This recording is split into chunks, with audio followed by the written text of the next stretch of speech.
Constitutional validity of capital punishment. Capital punishment की constitutional validity, क्या capital punishment constitutionally valid है, कहीं ये कॉन्स्टिट्यूशन का उल्लंघन तो नहीं करता, उसको वायलेट तो नहीं करता।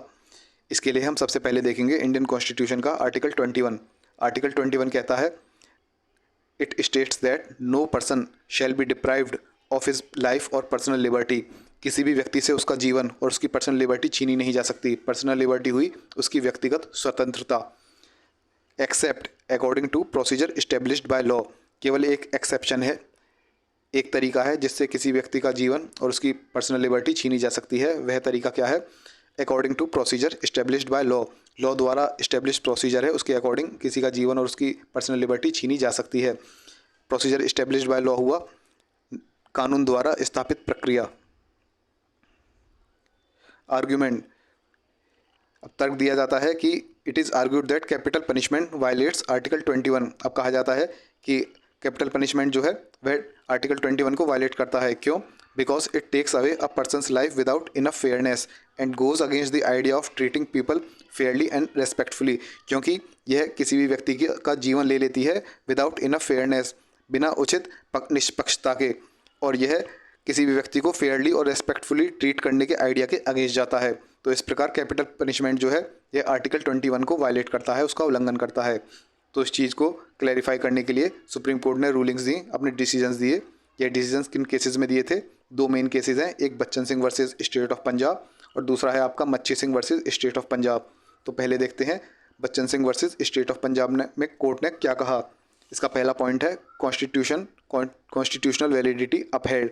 The court upheld the constitutional validity of death penalty. Court ने कहा कि डेथ पेनल्टी जो है कॉन्स्टिट्यूशनली वैलिड है, यह कॉन्स्टिट्यूशन का उल्लंघन नहीं करती, stating that it does not violate article 21 if it is applied in accordance with the due process of law. यदि डेथ पेनल्टी जो है ड्यू प्रोसेस ऑफ लॉ के अकॉर्डिंग अप्लाई की जाए तो यह आर्टिकल 21 को वायलेट नहीं करेगी। ड्यू प्रोसेस ऑफ लॉ हुआ कानून की उचित प्रक्रिया। कानून की उचित प्रक्रिया के अनुसार यदि किसी को मौत की सज़ा दी जाए तो यह आर्टिकल 21 को वायलेट नहीं करेगी। तो एक चीज़ तो क्लैरिफाई होगी कि आर्टिकल 21 को यह वायलेट नहीं करती। Death penalty, capital punishment constitution को वायलेट नहीं करती, यह कॉन्स्टिट्यूशनली वैलिड है। दूसरा, इस केस में rarest of rare doctrine introduce की गई थी। The court introduced the rarest of rare doctrine. इस केस में rarest of rare doctrine introduce की गई थी।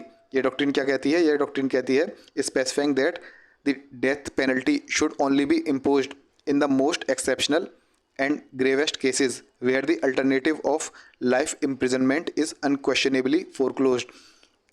रेयरेस्ट ऑफ रेयर डॉक्ट्रिन कहती है कि बहुत ही रेयरेस्ट ऑफ रेयर केसेस में ही डेथ पेनल्टी देनी चाहिए, बहुत ही एक्सेप्शनल केसेस और बहुत ही ग्रेवेस्ट केसेस, बहुत ही गंभीर केसेस में ही डेथ पेनल्टी दी जानी चाहिए, जहाँ पर कि लाइफ इम्प्रिजनमेंट से, उम्र कैद से काम नहीं चलने वाला, ऐसे केसेस में ही मौत की सज़ा दी जानी चाहिए, रेयरेस्ट ऑफ रेयर केसेस में ही। अब नेक्स्ट केस देखते हैं मच्छी Singh versus state of Punjab. अब इस केस में कोर्ट ने रेयरेस्ट ऑफ रेयर डॉक्ट्रिन को और क्लैरिफाई किया है और एलुसिडेट किया है कुछ गाइडलाइंस देकर। Supreme court provided the following guidelines to elucidate the rarest of rare के डॉक्ट्रिन। एलुसिडेट का मतलब हुआ एक्सप्लेन करना, क्लैरिफाई करना। तो क्या क्या गाइडलाइंस दी इस चीज़ को क्लैरिफाई करने के लिए कि कौन से cases rarest of rare cases होते हैं। एक तो चीज़ उसमें देखनी है मैनर, किस मैनर में किस तरीके से क्राइम किया गया है। The manner in which the offence of murder was committed, किस तरीके से मर्डर कमिट किया गया था। If it was committed with extreme brutality, बहुत ही भयावह तरीके से, बहुत ही ब्रूटल तरीके से कमिट किया गया था। Such as burning the victim alive, कि पीड़ित को जिंदा ही जला दिया गया, और कटिंग बॉडी इनटू पीसेज, या फिर बॉडी के शरीर के टुकड़े टुकड़े कर दिए गए। It would be a fit case to be considered as rarest of rare cases. तो ऐसे केसेस को फिट केस माना जाएगा, रेयरेस्ट ऑफ रेयर केसेज माना जाएगा। दूसरा, मोटिव देखना होता है। उद्देश्य क्या था?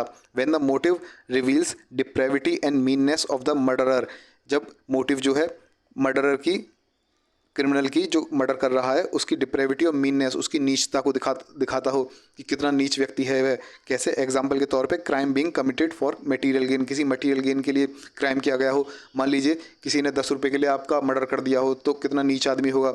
अब मर्डर के बाद आप ये कहोगे कितना नीच आदमी है कि 10 रुपये के लिए आपका मर्डर कर दिया। हालांकि आप नहीं कहोगे, आपका तो मर्डर हो गया, आपके फ्रेंड्स कहेंगे कि आपका मर्डर कर दिया 10 रुपये के लिए, कितना नीच आदमी है वह। तीसरा पॉइंट है सोशल इम्पैक्ट। सोशल इम्पैक्ट देखना चाहिए। When the murder is socially abhorrent, जब मर्डर जो हो सोशली सामाजिक तौर पे बहुत ही एबोरेंट हो, बहुत ही घिनौना हो, सच एज ब्राइड बर्निंग, जैसे किसी दुल्हन को जलाना, और killing of a Harijan infanticide, ये इन्फेंट होगा, या फिर किसी इन्फेंट को इस वजह से जला देना कि वह हरिजन है, तो सोशली तौर पे सामाजिक तौर पे बहुत ही घिनौना अपराध है। उसके बाद देखा जाता है मैग्नीट्यूड, मात्रा। When the magnitude of the offence is enormous, magnitude जो मात्रा जो बहुत हो, as in case of multiple murders, मान लीजिए किसी के पूरे परिवार को ही ख़त्म कर दिया या फिर पूरे के पूरे खानदान को ही ख़त्म कर दिया, तो ऐसे केसेस में मैग्नीट्यूड देखा जाता है, तो यह रेयरेस्ट ऑफ रेयर केसेस में आ जाएगा। फिर चीज़ देखी जाती है victim. When the victim is an innocent child और अ हेल्पलेस वुमेन और अ reputed figure, that is in case of a political murder, या फिर कहीं किसी इनोसेंट चाइल्ड का मर्डर कर दिया, बहुत ही निर्दोष बच्चे का मर्डर कर दिया गया हो, या फिर किसी असहाय हेल्पलेस वुमेन का, किसी असहाय स्त्री का मर्डर कर दिया गया हो, तो या फिर किसी रेप्यूटेड फिगर, जैसे पॉलिटिकल मर्डर्स होते हैं, जैसे कि हमारी पूर्व प्रधानमंत्री इंदिरा गांधी का मर्डर किया गया, तो ऐसे केसेस भी रेयरेस्ट ऑफ रेयर केसेस में आते हैं, तो यहाँ पर मौत की सज़ा दी जा सकती है। The court however caution that these guidelines should not be applied too literally, लेकिन कोर्ट ने कॉशन किया है, सतर्क किया है कि यह गाइडलाइंस जो दी गई हैं बिल्कुल लिटरली अप्लाई नहीं करनी, टू दी वर्ड अप्लाई नहीं करनी। इंस्टेड द जजेस should interpret the provisions rationally to ascertain whether collective conscience of the community has been shocked. Court जो है वह कहती है कि जजेस को बहुत ही रेशनली इनको इंटरप्रेट करना चाहिए, तार्किक तौर पे तर्क द्वारा इनको इंटरप्रेट करना चाहिए, इनका मीनिंग निकालना चाहिए, और यह असर्टेन करना चाहिए, यह सुनिश्चित करना चाहिए क्या इस क्राइम से कम्युनिटी की कलेक्टिव कंसाइंस जो है वह शॉक हुई है, क्या एक समाज की जो एक सामूहिक चेतना है उसको वह झकझोरी गई है, वह हिल गई है क्या इस क्राइम से। अगर ऐसा है द जज में अवॉर्ड डेथ पेनल्टी है, यदि ऐसा है तो जज जो है डेथ पेनल्टी, मौत की सज़ा दे सकता है।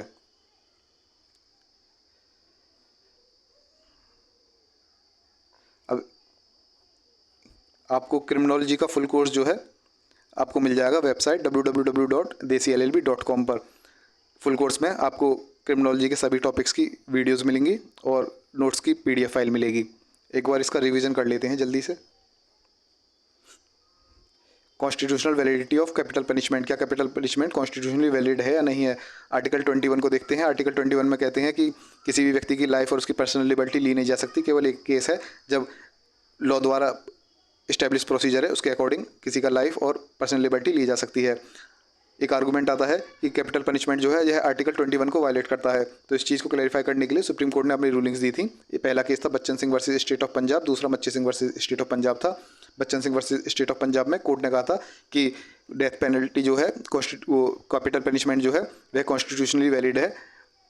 यदि ड्यू प्रोसेस ऑफ लॉ के अकॉर्डिंग किसी की जान ली जाती है, उसको डेथ पेनल्टी दी जाती है, तो वह आर्टिकल 21 को वायलेट नहीं करेगी। और इसी केस में डॉक्ट्रिन जो है रेयरेस्ट ऑफ रेयर केसेस वाली यह भी इंट्रोड्यूस की गई थी।